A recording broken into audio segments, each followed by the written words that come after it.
再来看桃园市政府标售桃园区中山路一笔土地，甲1亿4000多万的土地用1422万外就卖掉。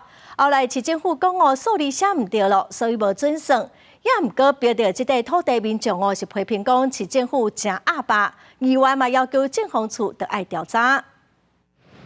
桃园市政府4月代理标售桃园区中山路这属工业林总111平土地，将地价1亿4222万8800块，五城市1422万8800块，用直接的价销卖掉。事后阁贴标，引起得标人的不满，准备提出法律诉讼。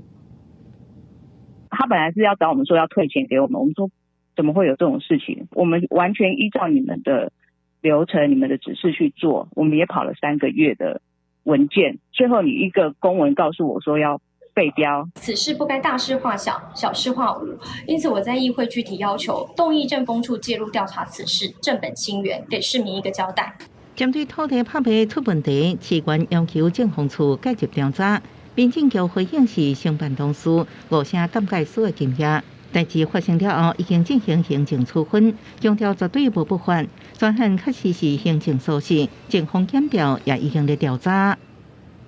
发现错误后，我们马上通知得标者，除了表示歉意之外，也明确的表示，为了避免影响祭祀工业的一个权益，所以我们将依法办理废标。他只要所谓的执行程序没有终结，所有权状还没有发过去，他都是可以撤销的。有关土地废标，得标人表示，30几个公务员或科因仔拢是代表政府，市府无履行招标承诺，是糟蹋家己的公信力。有律师认为，市府贴标确实是合法，不过对无辜受害者应该有某一种程度的补偿。目前事务上应请求履行利益赔偿，不过金额也无悬。记者综合报道。